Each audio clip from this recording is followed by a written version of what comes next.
जाहिर है कि तारीख गवाह है कि 126 दिन का पीटीआई का धरना हो, चीन के सदर का आना हो या बेलारूस के सदर का आना हो, और वो बात एक ही है, एक ही मानी में इसको चीन के सदर और डिप्लोमेटिक वे में बेलारूस के अगर सदर देखा में जाए बड़ा तो फर्क एक ही वे है अकॉर्डिंग टू डिप्लोमेट जो नॉर्म्स है उसके अकॉर्डिंग। चलें, आप नहीं उसको तस्लीम करते, आगे बढ़ते हैं। अगर बात कर ली जाए इस एहतजाज के नतीजे में क्या हासिल होने वाला है।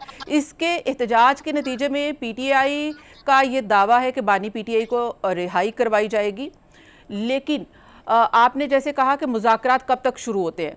अब इस एहतजाज की सूरत में पीटीआई मुज़ाकरात करना चाहती है,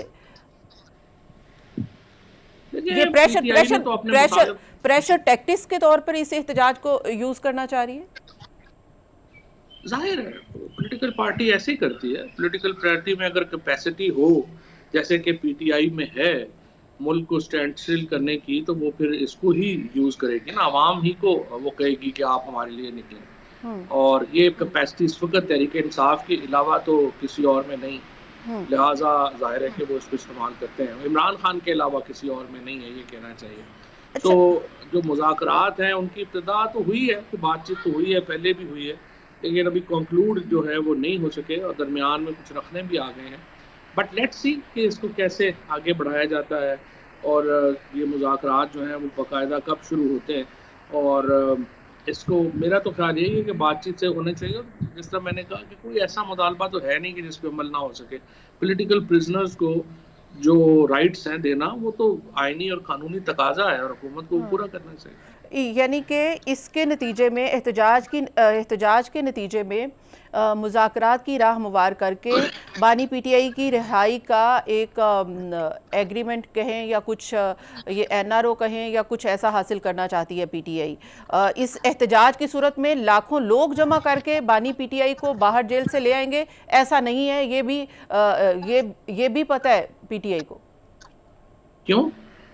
लाखों की तो जरूरत ही नहीं है, यहाँ तो 50-60 हज़ार हो गए तो ये हुकूमत इस कदर मजबूत ही नहीं है कि ये रेजिस्ट कर सकेगी।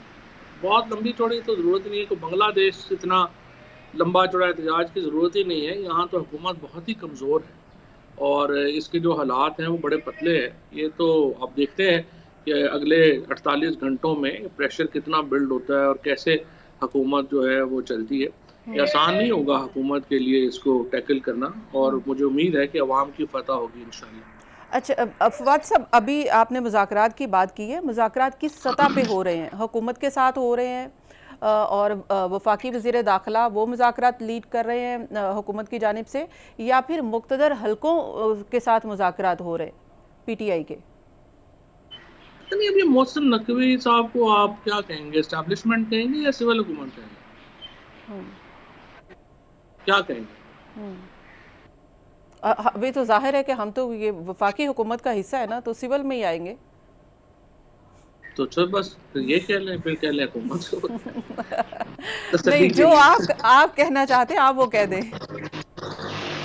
नहीं, मुझे नहीं ना समझ नहीं है, मैं तो समझ ही रहा हूँ कि ये फिर इसको आप कह दें हुकूमत से मुज़ाकरात हो रहे हैं, ठीक है। एस्टैब्लिशमेंट भी तो हुकूमत का हिस्सा ही होती है और उन्हीं के साथ जो है वो मुज़ाकरात बातचीत जो हुई है अली अमीन गंडापुर साहब की, वो मेरा ख्याल है कि उसको आगे बढ़ना चाहिए, नॉट विद स्टैंडिंग के कौन कर रहा है क्या कर रहा है। बहरहाल इसको आगे बढ़ना चाहिए। मुल्क को ज़रूरत है नॉर्मलाइज होने की, मुल्क को ज़रूरत है चीज़ें बेहतर होने की, और मुझे उम्मीद है कि ये बातचीत आगे बढ़े और एक ग्रैंड पॉलिटिकल डायलॉग की तरफ जो है वो हम बढ़े। इसी में ही पाकिस्तान का फ़ायदा। अच्छा, आप ये जो पीटीआई की जानिब से मुज़ाकरात हो रहे हैं वो अली अमीन गंडापुर साहब कर रहे हैं? अली अमीन गंडापुर का।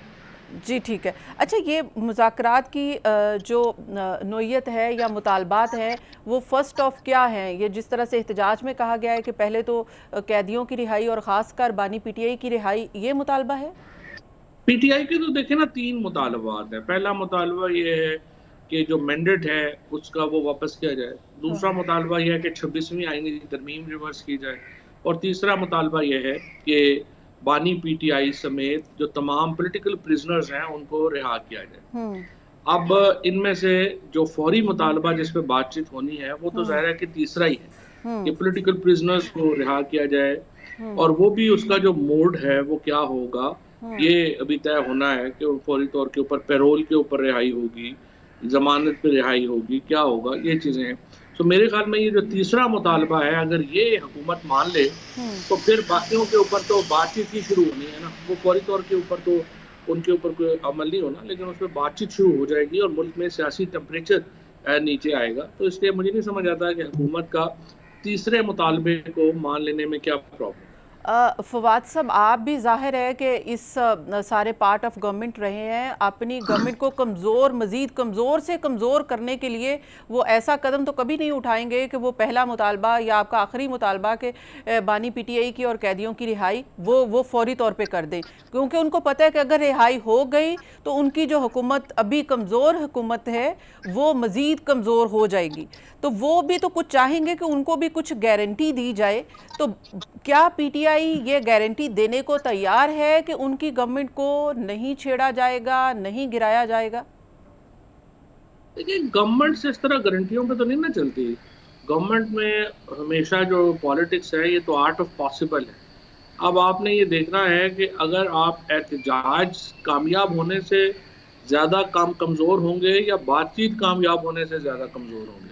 मेरे ख्याल में अगर एहतजाज हो जाता है और लाखों लोग सड़कों के ऊपर होंगे तो फिर ज़्यादा मुश्किल होगी हुकूमत को उससे निपटने में। सो बहुत आसान यही है कि ये इसको बैठ के और चीज़ों को जो है वो नॉर्मलाइज करें बातचीत से। उसमें दोनों फ्रीकेन जो है उनकी समझिए कि 100% बातें तो नहीं ना मानी जा रही। तो इसलिए उसमें ही दोनों पार्टियां जो है वो बराबर ही मजबूत और कमज़ोर होंगी। मुज़ाकरात हमेशा बेहतर ऑप्शन होते हैं हुकूमतों के। जाहिर है कि अगर बानी पीटीआई रिहा हो जाते हैं, वो बाहर आते हैं, वो सड़कों पर खुद लीड करेंगे और उस वक्त माहौल कुछ और होगा। और अगर उस वक्त माहौल कुछ और होता है तो ये हुकूमत शायद टिकी ना रहे। तो ये हुकूमत तो किसी सूरत नहीं चाहेगी, ख़ासकर ये सियासी हुकूमत।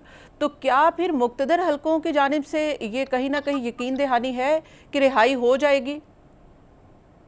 देखिए, पहली बात तो ये है ना कि ये जैसे आपने खुद तस्लीम किया कि असल मसला तो ये है कि इमरान खान इतने पॉपुलर है और उनका इस वक्त जो अवामी एक स्टैंड है वो इतना पॉपुलर है कि मौजूदा हुकूमत इस बात से डरती है कि वो आएंगे तो ये तो सारा सिस्टम ही लपेट देंगे। बिकॉज उनका इतना इस वक्त पब्लिक की नब्ज़ के ऊपर उनका हाथ है और लोग अवाम तो ज़ाहिर है इमरान खान को देख रही है ना।